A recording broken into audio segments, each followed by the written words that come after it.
کا خلاصہ ہے کہ اللہ نے سارے نبیوں کو مخاطب کر کے یوں فرمایا کہ ہم تمہیں نبوت دیں گے، کتاب اور علم و حکمت دیں گے، نبی اور رسول بنائیں گے، لیکن اس کی شرط دو ہوگی۔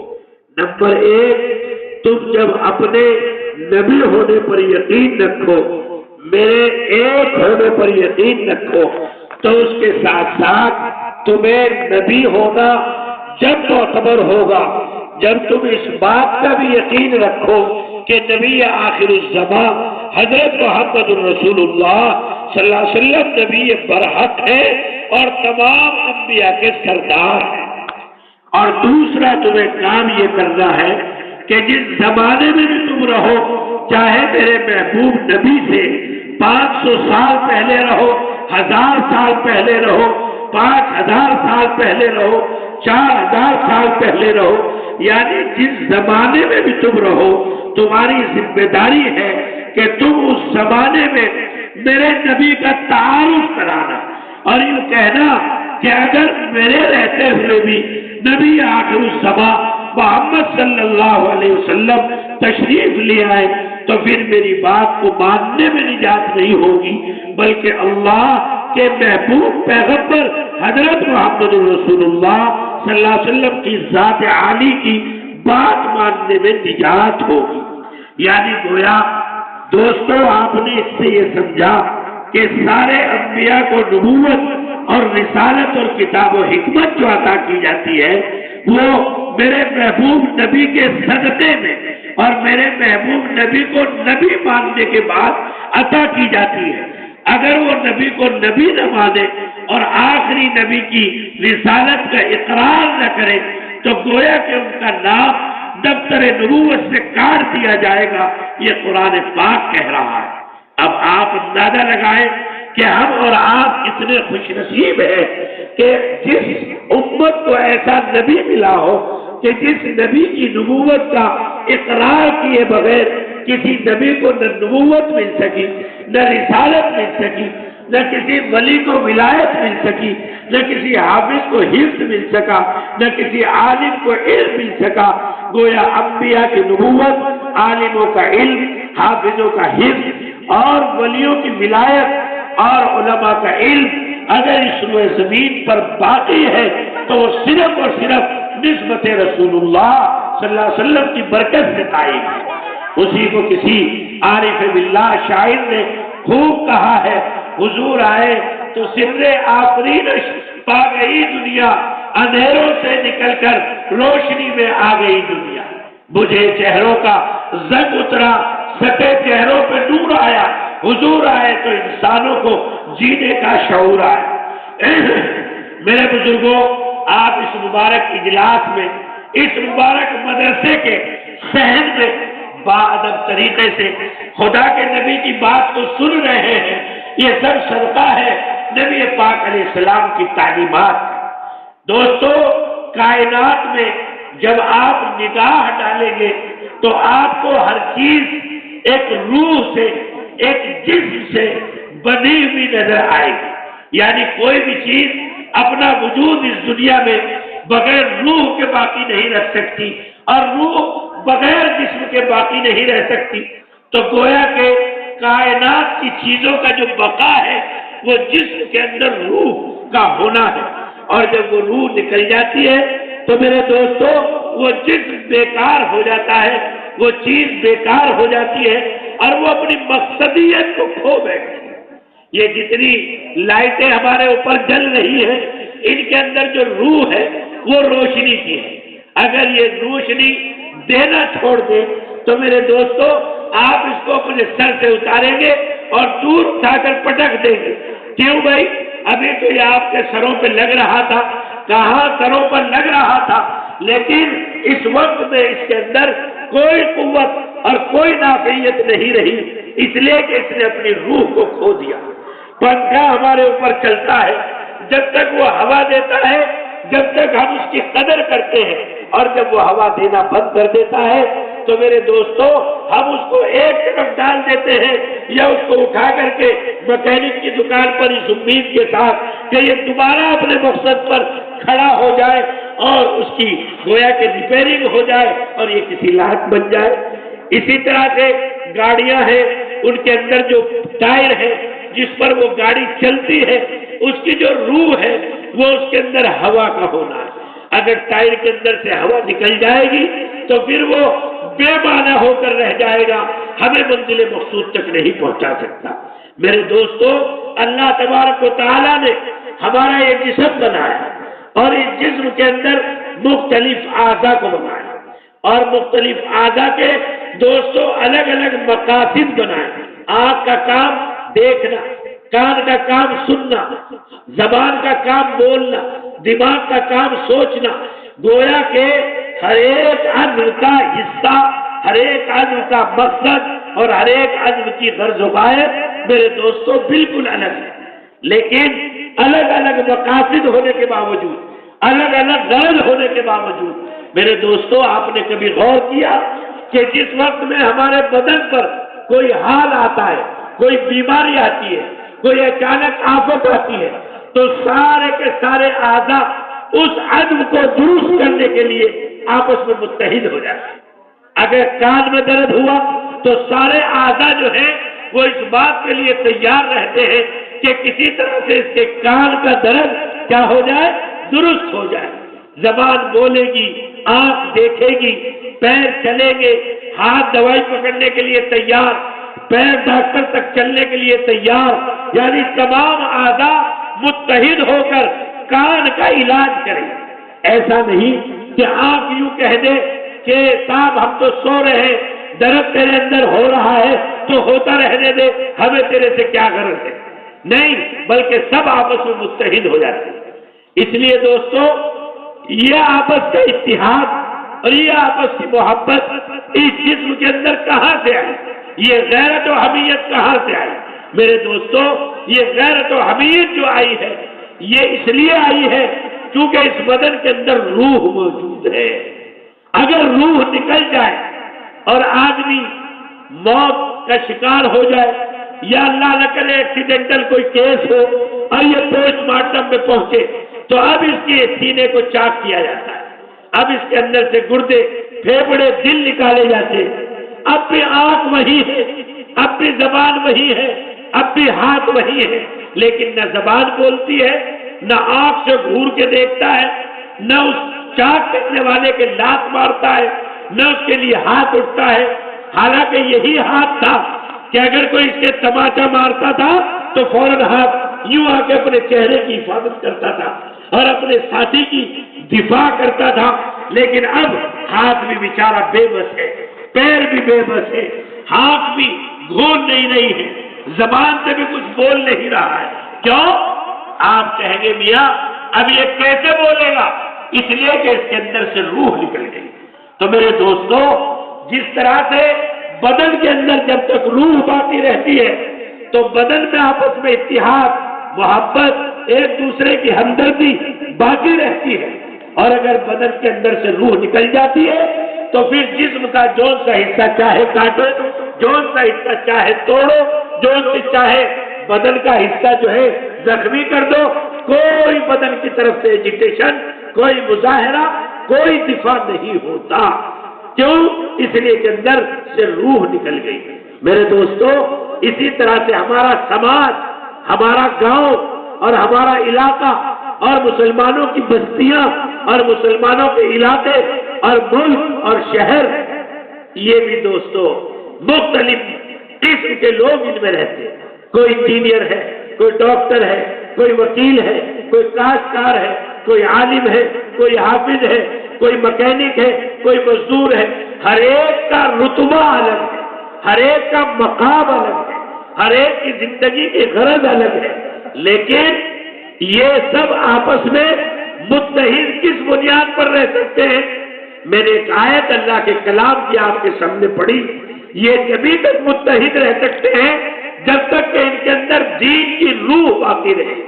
اللہ کے نبی کا لایا ہوا دین اور اللہ کے نبی کا لایا ہوا علم جو ان مدارس کی درسگاہوں میں ٹوٹی پھوٹی چٹائیوں پر بٹھا کر اساتذہ کے سامنے ان نونہال نسلوں میں منتقل کیا جاتا ہے، جب تک وہ روح ہمارے اندر باقی رہے گی تو اگر ہماری طرف کو کوئی آنکھ اٹھا کر دیکھے گا تو پوری انسانیت متحد ہو جائے گی اور اس کا مقابلہ کرے گی اور اس سے بدلہ لے گی اور اس کو انجام تک پہنچائے گی.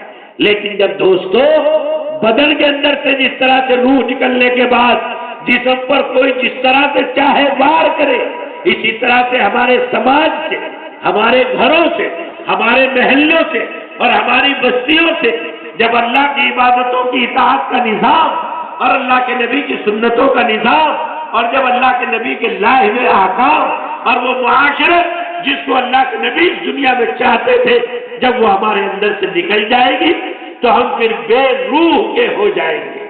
اور پھر ہمارے بھائی کو کوئی پیٹے، کوئی اپنے ظلم کا نشان بنائے قریب والی بستی میں، قریب والے محلے میں، تو ہمارے اندر سے انسانیت، ہمدردی، غمخواری اور ایک دوسرے پر رحم کھانا، اس کی صفت آہستہ آہستہ ہمارے اندر سے نکل جائے گی. پھر ہم سامنے والے کو پیٹتا دیکھ لیں گے لیکن منہ چھپا کر کے نکل جائیں گے. کیوں؟ ارے کیا وہ تمہارا حصہ نہیں ہے؟ ارے ہوگا ہمارا حصہ، لیکن ہمارے اندر تو روح ہی باقی نہیں ہے.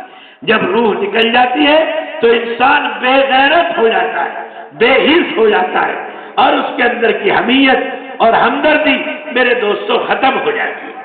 اسی طرح سے اللہ تبارک و تعالیٰ نے ہمارے اندر کی جو روح ہے اور ہمیں جو ایک پلیٹ فارم پر اکٹھا کرے گی اور جو ہمارے اندر کے اختلافات کو، ہمارے اندر جو اختلافات اور جو گناہ اندر پلتے ہیں، وہ معاشرتی زخم جن کی وجہ سے ہمارے دل ٹوٹ جاتے ہیں، جیسے غیبت ہے، غصہ ہے، الزام ہے اور بغض ہے. اسی طرح سے ایک دوسرے سے حسد کرنا ہے، ایک دوسرے کی نعمت کو دیکھ کر جلنا ہے، ایک دوسرے کی پیٹھ پیچھے برائی کرنا ہے، ایک دوسرے کے اپنی دل میں دوسرے کے متعلق بدگمانی اور غصہ اور بغض رکھنا ہے. یہ ساری صفات جو انتہائی شیطانی اور شیطان نما انسانوں کی برائیاں ہیں، جب یہ ایمان والا اختیار کرتا ہے میرے دوستو، آہستہ آہستہ اس کے اندر سے اللہ کی محبت اور اللہ کے نبی کی محبت جو ہے وہ نکل جاتی ہے اور اس کا ایمان آہستہ آہستہ ضائع ہونے لگتا ہے. نوافل نکلتے ہیں، سنتیں نکلتی ہیں، پھر فرائض چھوڑنے لگتا ہے اور آہستہ آہستہ وہ اللہ کے کلمے کی برکت سے محروم ہو جاتا ہے. اس لیے دوستو، ہر چیز کی ایک روح ہے اور ہر چیز کی بقا اس کی روح سے وابستہ ہے. ابھی آپ نے مائک کا سیٹ اپ منگایا، اب یہ بیچارہ مائک والا اگر اس کا مائک یہ کام نہ کرے کہ ہماری آواز کو بڑی بنا کر دور تک نہ پہنچائے، اسی لیے اس کا نام لاؤڈ اسپیکر ہے، یعنی آواز کو دور پھینکنے والا. اگر یہ اپنی روح کو چھوڑ دے اور یہ مائک آواز دینا بند کر دے تو آپ کہیں گے میاں ہم تجھے پیسے نہیں دیں گے، اس لیے کہ جس لانے کا جو مقصد تھا وہ مقصد ہی تو نے کھو دیا اور وہ مقصد تیرے مائک نے پورا نہیں کیا. تو دوستو، یہ ہمارا زندگی کا نظام جو ہے وہ اس لیے ہے تاکہ ہمارے اندر اللہ کا دین زندہ ہو، نبی پاک علیہ السلام کی تعلیمات زندہ ہو اور ہم اپنی روح کے ساتھ اس دنیا میں زندگی گزارنے والے بنے، تاکہ بری عادات اور اخلاق ہمارے اندر سے نکلے اور اچھی عادات اور اچھے اخلاق ہم میں پیدا ہو. ورنہ ہماری پیدائش کے اعتبار سے اگر دیکھا جائے تو میرے بزرگ اور دوستوں، ہمارے اندر 4 چیزوں سے اللہ نے ہمیں بنایا: آگ، پانی، مٹی، ہوا. اور یہ چاروں کی چیزیں جو ہمارے ارد گرد ساری کائنات کو بھی انہی 4 چیزوں سے بنایا گیا. تو ہمارے جسم کے اندر پانی بھی ہے، دیکھو میرے پیشانی کی طرف کیسے پانی بہنا شروع ہو گیا. اگر پانی نہ ہوتا تو کیسے بہتا؟ پیشاب کی شکل میں، تھوک کی شکل میں، آنسوؤں کی شکل میں، اور پیٹ میں کھارا پانی جو سمندروں کا ہے اللہ نے اس کو بھی جمع کر دیا. تو آگ بھی ہے، بخار ہوتا ہے ہمیں، فوراً ڈاکٹر کہتا ہے 102 103 بخار ہو گیا. مٹی بھی ہے، سارا جسم مٹی سے بنا ہے، 1-2 دن نہ نہاؤ یوں رگڑو تو مٹی جیسی چیز نکلنی شروع ہو جاتی ہے. اسی طرح سے یہ تو اللہ کی فنیشنگ ہے کہ اتنا خوبصورت بنا دیا کہ پتہ ہی نہیں چلتا کہ یہ اس مٹی کا ہے، یہ اس کاریگر کا اور اس صناع کا کمال ہے۔ تو اللہ نے ہمارے اندر آگ، پانی، مٹی اور ہوا کو رکھا، سمجھ رہے ہیں؟ اور ان چاروں چیزوں کی خاصیت اگر میں آپ کو بتاؤں تو انتہا درجے بری خاصیت ہے۔ آگ کی خاصیت ہے تکبر اور بڑائی، پانی بھی کی خاصیت ہے دوسرے پہ حملہ، جیسے ہی پانی گرتا ہے تو ایک جگہ جمتا نہیں، چھٹکتا ہے، دوسرے پہ حملہ کرتا ہے۔ تو ہوا کی خاصیت ہے عجب، خود پسندی، جب چلے گی تو سب کو لگے گی، کسی کو نہیں بخشے گی۔ اور مٹی کی خاصیت ہے لالچ۔ تو آپ سے میں پوچھنا چاہتا ہوں کہ مٹی لالچ، آگ تکبر، اور ہوا جو ہے عجب خود پسندی، یعنی میں ہوں، دوسرا کوئی نہیں، اور پانی کی خاصیت دوسرے پہ حملہ۔ اور ان چاروں چیزوں سے مجھے اور آپ کو بنایا گیا، تو یہ چاروں بری عادتیں ہمارے اندر بھی ہوں گی کہ نہیں ہوں گی؟ اور جب انسان کے اندر یہ چار عادتیں ہوں گی، اس کے اندر تکبر بھی ہو، اس کے اندر لالچ بھی ہو، اس کے اندر جو ہے میں پنا بھی ہو، اور اس کے اندر جو ہے آگ، پانی، مٹی، ہوا، عجب خود پسندی بھی ہو، تو میرے دوستو جب ایسے انسانوں سے سماج بنے گا تو کیا اس سماج میں اللہ کے ولی پیدا ہوں گے؟ راتوں کو رونے والے پیدا ہوں گے؟ انسانوں پر مر مٹنے والے پیدا ہوں گے؟ نہیں، اس سماج میں تو ڈاکو، انسانیت کے دشمن اور انسانیت پر حملہ کرنے والے، دوسرے کی عزت و آبرو کو بکھیرنے والے اور دوسروں کے حقوق کو ضائع کرنے والے۔ ارے جب طبیعت میں لالچ ہوگا تو ہمیشہ آدمی دوسروں کے حقوق کو ضائع کرے گا، بہنوں کے حقوق کو ضائع کرے گا، پڑوسی کے حقوق کو ضائع کرے گا، اپنے بھائیوں کے حقوق کو ضائع کرے گا، اور ہر آدمی اس سے شکایت کرے گا۔ تو یہ چار چیزیں ہمارے اندر ہیں، اور ان چاروں چیزوں کی بڑی بری خاصیت ہے۔ تو میرے دوستو کیا حل ہو اس کا؟ اچھا انسان کیسے بنے؟ کیا ہوا نکال دی جائے؟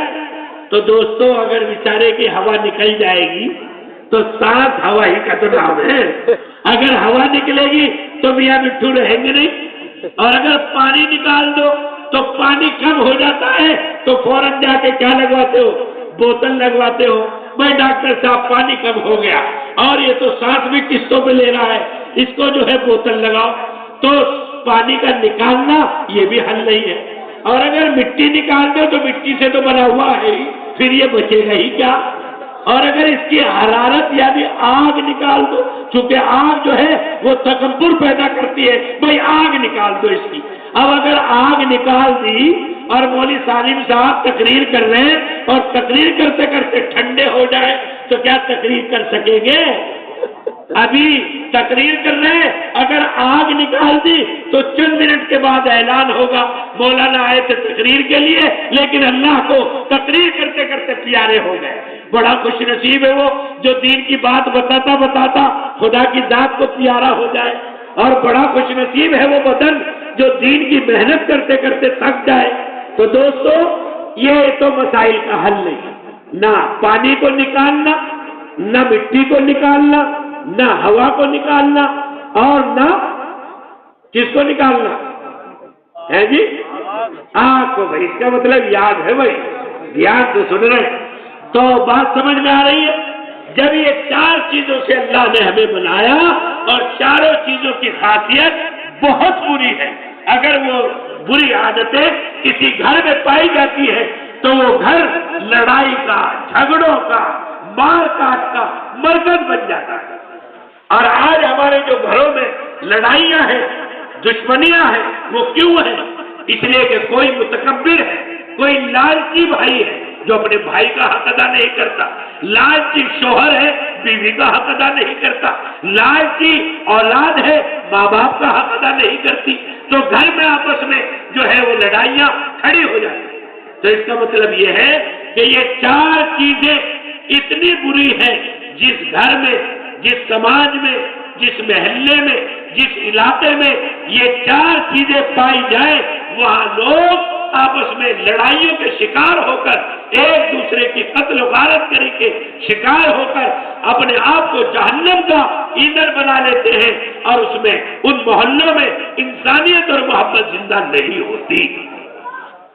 اور دوستو، جب ہم کائنات پہ نگاہ ڈالتے ہیں تو ہمیشہ جو دنیا میں فساد آیا ہے، ہمیشہ جو دنیا میں تباہی آئی ہے، بربادی آئی ہے، وہ انہی 4 چیزوں کی وجہ سے آئی ہے۔ یہ بھی دھیان ہے کہ نہیں؟ زلزلہ آئے گا تو کہاں؟ زمین میں آئے گا۔ جب زمین میں زلزلہ آتا ہے، اللہ اکبر، 10-10 20 منزلہ بلڈنگیں 18 سیکنڈ میں زمین کا پیون بن جائے۔ نیپال میں جب زلزلہ آیا تو آپ نے ویڈیو دیکھی ہوگی، آج تو ساری دنیا ایک گاؤں کے مثل ہو گئی۔ میں نے خود وہ ویڈیو دیکھی، 800 سال پرانی برجیاں جو اپنی اونچائی میں آسمان سے بات کرتی تھی، زمین کا پیون بن گئی۔ 18 منزلہ بلڈنگ کتنی اونچی ہوتی ہے، لیکن 11 سیکنڈ کے اندر زمین کے اندر اترتی چلی گئی۔ جہاں بھی تباہی آئی ہے مٹی سے، جہاں بھی تباہی آئی ہے ہواؤں سے۔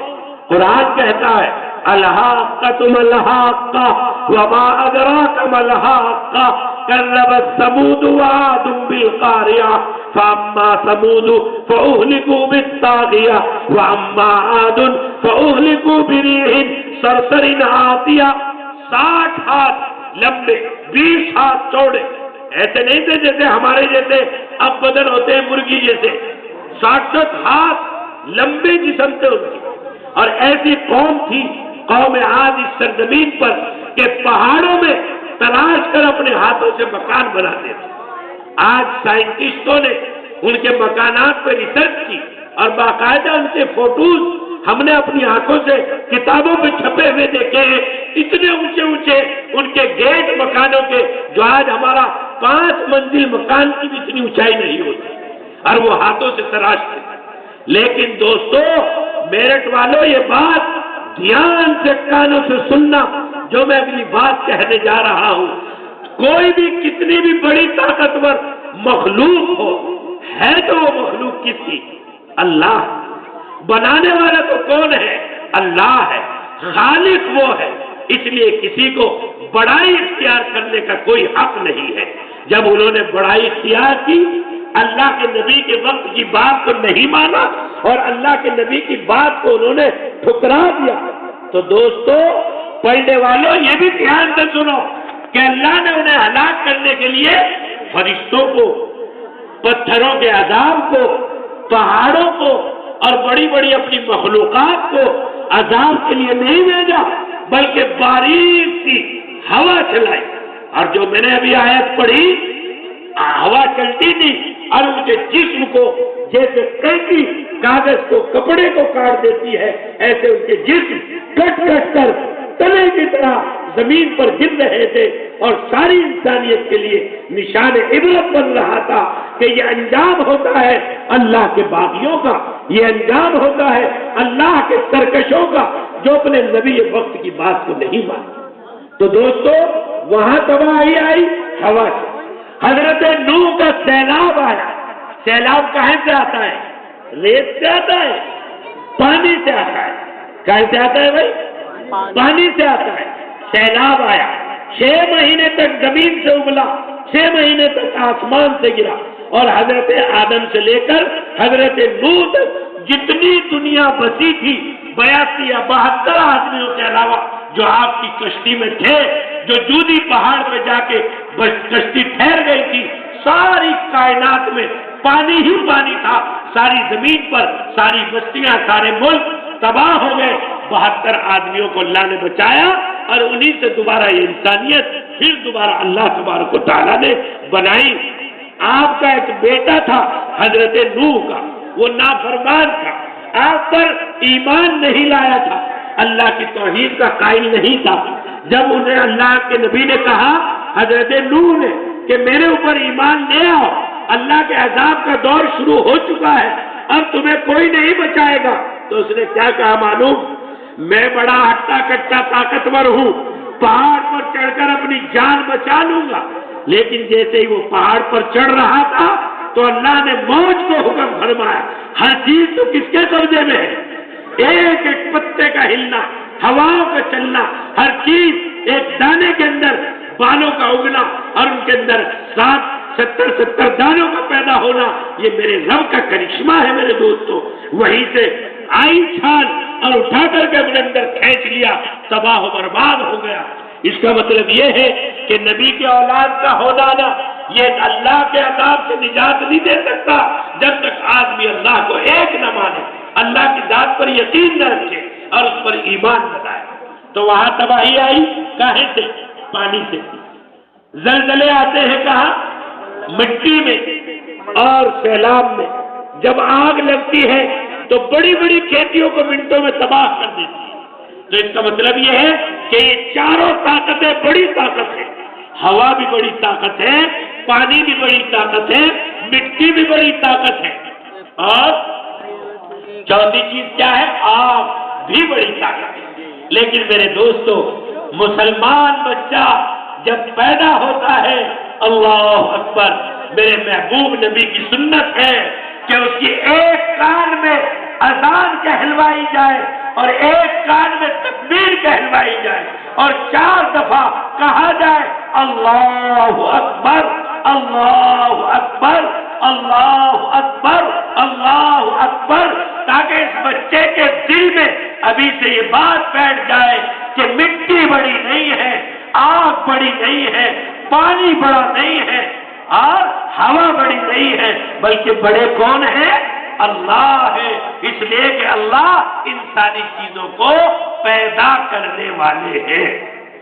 تو دوستو، بس میں تو ایک پیغام دینے کے لیے آپ کو آیا کہ جب ان 4 چیزوں سے اللہ نے ہمارے جسم کو بنایا اور یہ چاروں چیزوں کی خاصیت بہت بری. آگ کی خاصیت تکبر کرنے والا ذلیل ہوتا ہے اللہ کی نظروں میں بھی، انسانوں کی نظروں میں بھی. جو اپنے کو بڑا سمجھتا ہے، تجھے بڑا سمجھنے کا کیا حق ہے؟ تیری پیدائش ناپاک قطرے سے ہوئی اور اس ناپاک قطرے سے کہ کپڑے پر لگ جائے تو بغیر دھوئے آدمی نماز نہیں پڑھ سکتا. میرے دوستو، تیری ابتدا بھی ناپاکی، اور جب اس دنیا سے مر کر چلا جائے گا اور قبر میں پہنچے گا تو جل سڑ جائے گا، وہ بھی ناپاکی. اور اس درمیان میں جو میاں مٹھو بنا پھرتا ہے، میں کاشتکار ہوں، میں مالدار ہوں، میں عہدیدار ہوں، اس درمیان میں بھی گندگی پیٹ میں لیے پھرتا ہے. وہی تو تھا، ایک نوجوان بڑا سر پھرا تھا. کوئی ملا جی آدمی جا رہے تھے، اس کو ذرا سی چھینٹ آ گئی تو اس نوجوان نے کہا، بڑا طاقتور ہٹا کٹا، کہا مجھے جانتے نہیں تم کون ہو؟ میں کون ہوں؟ ملا جی بھی بڑے عارف روشن ضمیر انسان تھے، انہوں نے جواب دیا، ہاں کیوں نہیں، میں خوب جانتا ہوں. اول کا نطفۃ قذرہ وآخر کا جیفۃ نذرہ وبینھا ساحل العذرہ. میں خوب جانتا ہوں تیرا تعارف کہ تیری ابتدا ایک ناپاک قطرے سے، تیری انتہا گندگی پر ہے اور اس درمیان میں بھی تو گندگی لیے پھرتا ہے. اوہو، نوجوان کو جب یہ بات دل پہ لگی تو دل بیدار ہو گیا، فوراً کہنے لگا، جزاک اللہ، چشمم باز کر دی، مرابا جان جا ہمراز کر دی. اے اللہ والے، اللہ تجھے جزائے خیر دے کہ تو نے میرا ایسا تعارف کرایا کہ میری تو ساری گرد اتر گئی اور مجھے جو بڑائی کا نشہ تھا وہ نشہ ختم ہو گیا. تو دوستو، ہمیں کیا اختیار ہے کہ ہم اللہ کی ذات عالی کے سامنے بڑا بن کر رہیں، اپنی پیشانی کو اس کے سامنے نہ جھکائیں، ہر نعمت کے ملنے پر اس کا شکر نہ ادا کریں. تو میں تو آپ کو آج اس بات کا علاج بتانے آیا ہوں کہ یہ 4 چیزوں سے اللہ نے ہمیں بنایا. یہ چاروں چیزیں اللہ کے بعد اس کائنات میں بہت بڑی ہے، اس لیے کہ میرے بڑے رب نے اس کو اپنی بڑائی کے ساتھ بنایا ہے، لیکن ان کی خاصیتیں بہت بری ہیں. پھر کیسے حل ہو؟ جب یہ ہمارے اندر ہے تو یہ چاروں برائیاں بھی پیدا ہوں گی اور ان برائیوں کے ساتھ پنپنے والا انسان اللہ کا محبوب بندہ نہیں بن سکتا. تو اس کا کیا حل ہے؟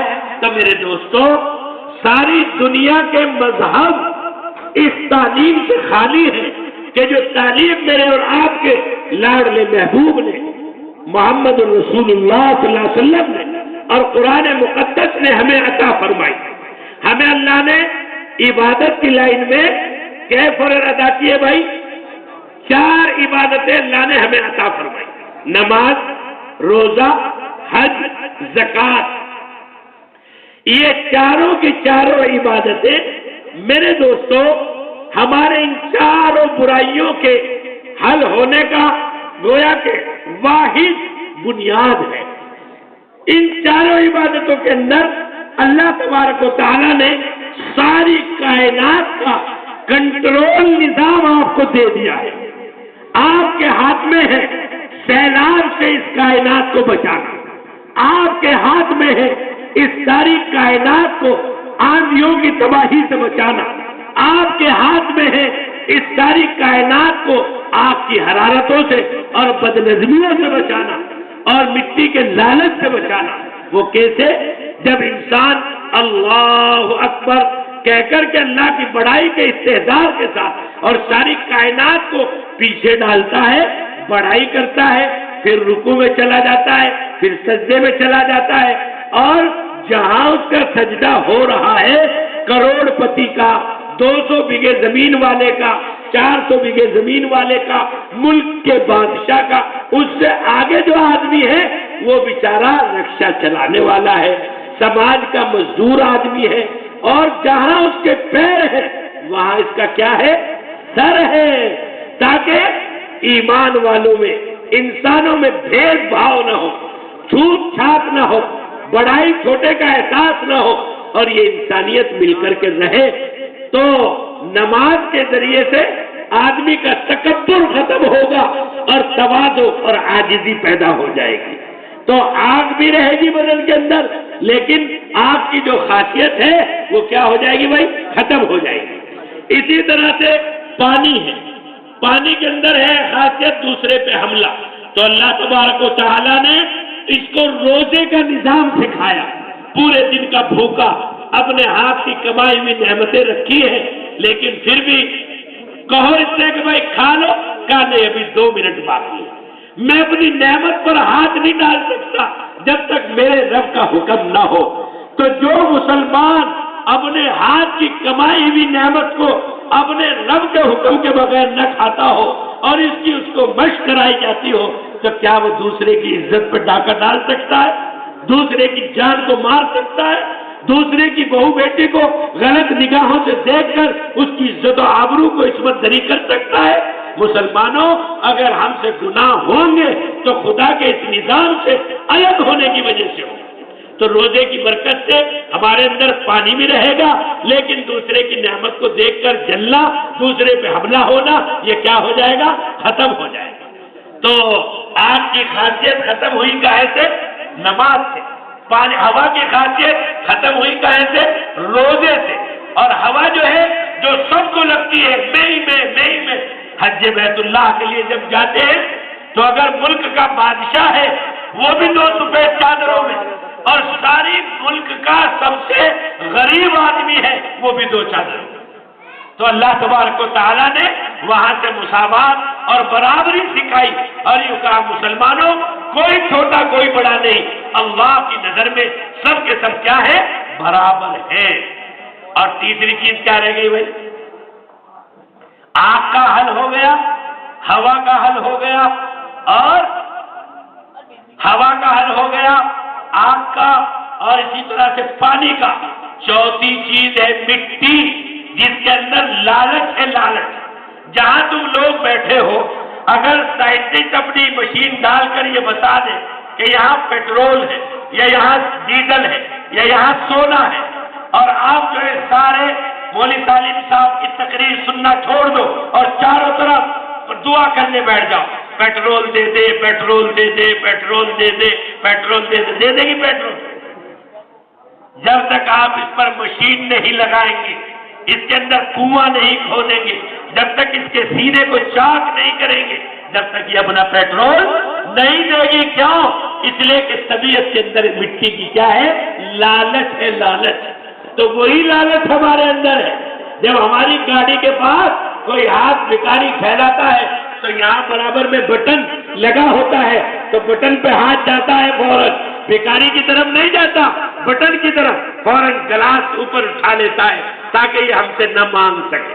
اور گاڑی روک کے کوئی اور یہاں سے پستول نکال کے اور یوں کہ تو پھر یوں کہتا ہے ATM بھی لے لو، چشمہ بھی لے لو، جی یہاں بھی 10 روپے پڑے یہ بھی لے لو۔ اب کیوں دے رہا ہے؟ پھر تم یوں کہو گے مولوی صاحب ایسی بات کہہ رہے ہیں، اب دے رہا ہے پھٹی کو۔ کائے کو دے رہا ہے بھائی؟ پھٹی کو۔ جب آدمی پر حالات پڑتے تو پھر یہ گدھے کو بھی چچا بنا لیتا ہے، سمجھ رہے ہیں آپ؟ اس لیے فرمایا کہ پہلے نہیں دیا اس نے بھکاری کو، کیوں؟ اس لیے کہ اس کی طبیعت میں لالچ، تو یہ لالچ کیسے ختم ہو؟ اللہ اکبر، کیسا مبارک دین ہے۔ اللہ تبارک و تعالیٰ نے اس کے لالچ کو ختم کرنے کے لیے زکوٰۃ کا نظام رکھا۔ کیا کا نظام رکھا بھائی؟ زکوٰۃ کا، صدقے کا، انسانیت کے ساتھ ہمدردی کا، انسانیت کے ساتھ خیر خواہی کا۔ یہ کہ تو اپنی کمائی ہوئی مال میں سے اللہ کے بندوں پر خرچ کرے گا، مدرسوں پر خرچ کرے گا، مسجد پر خرچ کرے گا، انسانیت کے کام آئے گا، اور وہ مسلمان ہو یا غیر مسلم ہو۔ اسلام میں اس کی کوئی تفریق نہیں ہے۔ نبی پاک علیہ السلام نے فرمایا، قرآن کہتا ہے سب سے پہلے یہ نظریہ دنیا میں اگر کسی نے پیش کیا ہے کہ انسانیت سارے آپس میں بھائی بھائی ہے، کوئی مذہب کی تفریق نہیں، کلکم بنی آدم و آدم من تراب، تم سب کے سب بنی آدم ہو، آدم کی اولاد ہو، تو آدم کی اولاد محمد سالم بھی ہے، اور آدم کی اولاد رام پرشاد بھی ہے، رام سنگھ بھی ہے، بسمل بھی ہے، اور نہ معلوم کیا کیا ہے، ورما جی بھی اور شرما جی بھی ہے، تو سب کے سب کس کی اولاد ہے؟ آدم کی، منوشیہ۔ تو اللہ تبارک و تعالیٰ نے اسلام میں بھید بھاؤ کا، تفریق کا، لڑائی کا، آپس میں دوری کا نظام نہیں بنایا۔ اسلام نے محبت کا، انسانیت کا، ہمدردی کا نظام پیش کیا۔ جیسے جیسے یہ نظام بڑھے گا تو دوستو یہ بڑھے گا کب؟ جب ہم صدقات، زکات اور اپنے مالوں کو انسانیت کے نظام پر خرچ کریں گے۔ ابھی جو چنئی میں سیلاب آیا تو سارے مسلمانوں نے اپنی مسجدوں کے دروازے کھول دیے، اور بڑی بڑی مسجدوں میں 1,000 غیر مسلم مرد عورت سب بیچارے وہیں پڑے رہے، اور سارے مسلمان بنا بنا کے کھانے لاتے رہے، خدمتیں کرتے رہے، اور ریلیف کا سامان چلتا رہا۔ اگر وہ کھڑے ہو جاتے اور یوں کہتے نہیں، اگر یوں کہتے نہیں ہم ان کی مدد نہیں کرتے، یہ تو غیر مسلم ہے، تو کیا وہ بیچارے بھوکے مر کر سیلاب کی زد میں تباہ و برباد نہ ہو جاتے؟ اس لیے اسلام نے بھید بھاؤ اور تفریق کو مٹایا، اور آج ہمارے اس ملک کو ضرورت ہے کہ ہم اللہ کے نبی کی سیرت کو اس ملک میں زندہ کریں۔ میرے دوستو، مسلمانوں کا فرض ہے کہ وہ سب سے پہلے انسانیت نوازی، اخلاق اور اپنے غیر مسلم بھائیوں کے ساتھ عمدہ سلوک کرے، تو یہ ملک ترقی کرے گا، یہ ملک اللہ کی برکتوں سے مالا مال ہوگا، اور گنگا جمنی ہندو مسلم اتحاد یہ اس ملک کی خوبصورتی ہے۔ اگر یہاں کی سرحد پر رام بسمل اور دیگر رام پرساد اگر قربانی دیتے ہیں تو اشفاق اللہ خان وہ بھی قربانی دیتا ہے۔ یہ ملک کی سرحدیں دونوں قوموں کی فوجیں مل کر آپس میں محبتوں کے ساتھ کرتی ہیں، اور جب تک ان ہندو مسلم اتحاد کا اس ہندوستان میں نعرہ زندہ رہے گا، جب تک دنیا کی کوئی طاقت خدا پاک کی قسم اس ملک کی طرف کو آنکھ بھر کر نہیں دیکھ سکتی۔ ہمارے ہندو مسلم اتحاد نے 200 سال انگریزوں کے شیطن کو ایسے اکھاڑ پھینکا جیسے دودھ میں سے مکھی نکال کر ڈال دی جاتی ہے، ورنہ انگریز گورا اتنا شاطر دشمن تھا کہ جس ملک میں گیا وہاں سے اس نے اپنے پنجے مکمل نہیں ہٹائے، آج بھی اس کی فوجیں وہاں پڑی ہوئی ہیں۔ لیکن یہ ہندو مسلم اتحاد ہمارے ملک میں ہمارے علماء نے گاندھی کو ہیرو بنایا۔ جس وقت یہ بیرسٹر سے پڑھ کے آئے نوجوان وکالت کرتے تھے یہ بمبئی میں، تو ہمارے حضرت شیخ الہند جو فریڈم فائٹر تھے، مولانا شیخ الہند حضرت مولانا محمود صاحب دیوبندی نور اللہ مرقدہ، انہوں نے گاندھی کو بلایا، اس کی بات سنی، آپ نے سمجھا کہ اس بچے کے اندر صلاحیت ہے، استعداد ہے، اپنے جلسے ہوتے تھے، ہیرو بنا کر اس کی تقریر ہوتی تھی۔ آج گاندھی ملک کا ہیرو بن گیا۔ گاندھی کو ہیرو بنانے والے ہمارے آباء و اجداد ہیں، ہمارے آباء و اجداد کی نگاہیں، ہمارے علماء کی نگاہیں اس بات کو پہچانتی تھی کہ یہ ملک اگر بچ سکتا ہے تو ہندو مسلم اتحاد سے اور مسلمانوں کے اچھے سلوک سے بچ سکتا ہے۔ اس لیے انہوں نے ملک کی آزادی کے لیے جنگ لڑی اور 55,000 علماء اس ملک کو آزاد کرنے کے لیے اپنی تاریخ کو پڑھیے۔ آج ہمیں کرکٹرز کی تاریخ یاد ہے، ہیروز کی تاریخ یاد ہے، کس ہیرو نے کس سال میں کامیاب فلمیں بنائی، لیکن ہمیں اگر یاد نہیں ہے تو ہمارے پرکوں کی تاریخ یاد نہیں، صحابہ کی تاریخ یاد نہیں۔ ہمارے آباء و اجداد نے شاملی کے میدان سے پوچھو، بالا کوٹ کی پہاڑیوں سے پوچھو اور مختلف میدانوں سے پوچھو، ہمارے اور لے کے دلی سے اور کلکتے تک کے درختوں سے پوچھو، کوئی درخت ایسا نہیں تھا جس پر علماء کی گردنیں نہ لٹکی ہوئی ہو۔ آج انسانیت دشمن لوگ ان علماء کے ناموں کو کتابوں سے مٹا کر سنگی ذہنیت کے ساتھ اس ملک کی تاریخ کو داغدار کرنا چاہتے ہیں، لیکن یہ بندہ بڑی ذمہ داری کے ساتھ کہہ سکتا ہے اگر ہندو مسلم اتحاد کا جذبہ اس ملک میں دوبارہ پیدا ہو گیا تو سنگی ذہنیت رکھنے والے اور انسانیت دشمنوں کی سازشیں اس ملک میں کامیاب نہیں ہوں گی۔ اس لیے آپ یہ تہیہ کر لیجئے کہ اس کی مثال اور اس کی شروعات ہم اپنے پلٹے سے کریں گے۔ اپنے ہندو مسلم اتحاد کی مثال پورے ملک کے لیے آئیڈیل اور نمونہ بنائیں گے۔ ان کا غم ہمارا غم، ہمارا غم ان کا غم، ان کی خوشی ہماری خوشی، ہماری خوشی ان کی خوشی۔ اس جذبے کے ساتھ جیتیے، اس جذبے کے ساتھ زندہ رہیے تو یہ ملک زندہ رہے گا، اور اگر یہ جذبہ مر گیا تو خدا کی قسم اس ملک پر تباہی اور بربادی آ جائے گی۔ ہماری تاریخ انسانیت دوستی سے بھری ہوئی ہے۔ ملک شام کا شہر ہمت ہے، اس میں ایک تاجر صحابی ہے جو اناج بیچتے، ان کے پاس ایک عیسائی آیا غیر مسلم، کہا مجھے اناج چاہیے۔ آپ نے فرمایا بھائی میرے پاس صبح سے لے کے اب تک کئی گراہک آئے، میں آپ سے کہتا ہوں سامنے والی جو دکان ہے جو غیر مسلم کی ہے آپ اس سے جا کر سودا لیجیے۔ جا کر سودا تو لے لیا اس نے، کیوں لیجیے؟ اس لیے کہ صبح سے لے کر اب تک اس غیر مسلم کے پاس کوئی گراہک نہیں آیا۔ تو میری اندر کی دل کی خواہش ہے کہ وہ جب شام کو اپنے گھر لوٹے تو وہ بھی کچھ روز ہی لے کر کے اپنے بچوں کے لیے جائے۔ چنانچہ یہ بیچارہ غیر مسلم اس کے پاس جاتا ہے، اس سے سودا خریدتا ہے، سودا خریدنے کے بعد دوبارہ اسی مسلمان کی دکان پر آتا ہے۔ کہا بھائی اب کیوں آئے ہو؟ کیا تمہیں اناج اچھا نہیں ملا؟ تو اس عیسائی نے یوں کہا نہیں ایسا نہیں ہے، اناج تو میں لے کر آ گیا لیکن میں اس لیے آیا ہوں کہ اس کی دکان سے میں نے اناج خریدا ہے، آپ کی دکان سے میں ایمان خریدنا چاہتا ہوں۔ میں اس لیے آیا ہوں تاکہ آپ کے ہاتھ پر ایمان لے آؤں۔ اس نے کہا اتنا بڑا فیصلہ اتنی جلدی؟ کہا ہاں، میں نے سوچا اسی درمیان میں کہ جس نبی کے ماننے والے اور جس نبی کے غلاموں کی انسانیت کے ساتھ ہمدردی اور محبت کا یہ حال ہو کہ وہ اپنا کسٹمر اور اپنا گراہک جو ہے وہ غیر مسلم بھائی کے پاس ہمدردی میں بھیج رہا ہو، اس کا نبی کتنا ہمدرد انسانیت ہوگا، اس کا نبی کیسے انصاف والا ہوگا، اس کا نبی انسانوں پر کیسے مر مٹتا ہوگا۔ اس لیے اس نبی کی بات کو نہ ماننا اپنے آپ کو تباہ و برباد کرنا۔